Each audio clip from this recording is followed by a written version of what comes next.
Hey Pagosa, welcome to the Town Council Recap for June 1st, 2021. And this was a doozy lasting over 3 hours, but hey, I watched it so you don't have to. This meeting definitely called for a beer, and today I'm drinking an Apocalypse IPA because that's usually what a 3-hour meeting usually feels like. But before we get going, let's take a quick look at the beauty of Pagosa.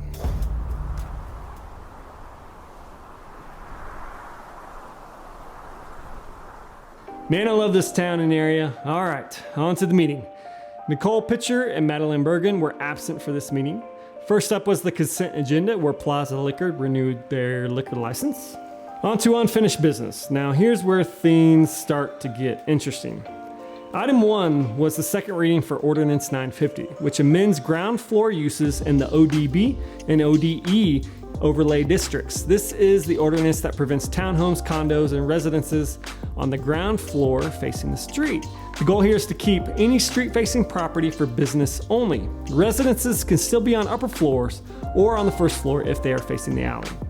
While this first reading passed easily at the last meeting, it wasn't quite the case this time. There was a bit of back and forth. You could quickly tell from comments made that Pierce and Burnett were going to vote no, and the guys and Mayor Volger were going to stay consistent from last meeting and vote yes. That left DeGraff, who missed last meeting, as the deciding vote. He asked James Dickoff, the planning director for Pagosa, a few questions about how this would impact workforce housing. James went on to say that it wouldn't have an impact because these areas are generally too expensive for workforce housing anyways. James also mentioned that many other consultants agreed with this ordinance. In the end, DeGraff ended up voting yes, and the ordinance passed 3-2. Continuing unfinished business, Ordinance 951 was the second reading of the extension of the Zito franchise agreement, and Ordinance 952 was the second reading for the Tree Advisory Board. Now on to new business. Item 1 was an update on the Land Use and Development Code. Jen Garden from Logan Simpson gave an update on its progress. The theme here was really to simplify and provide more succinct language. Item 2 requested guidance on the design concepts for the park at Yamaguchi South. Council ended up wanting to run more with the sports complex idea, while wanting to see if they could eliminate some of the fences around the ball fields. Item 3 appoints Gracie Harras to the Public Arts Committee. Item 4 approves a public art mural by Youth Rise. Item 5 accepts a public trail easement from Fairway Land Trust. Basically, this will be for connectivity to trails built in the future.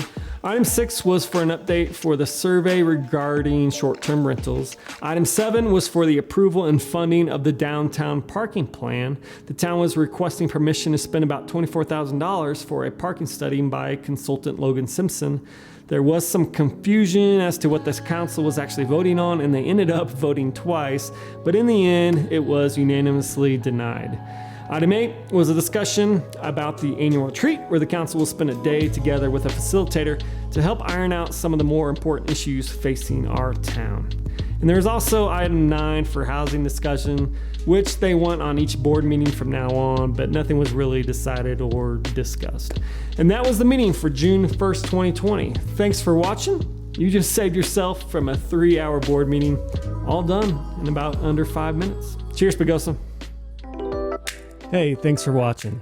If you're looking to move to this magical town and need to buy or sell a home, I'd love to help guide you. And if you're a local business that would like to collaborate to make cool content, contact me. Cheers, Pagosa.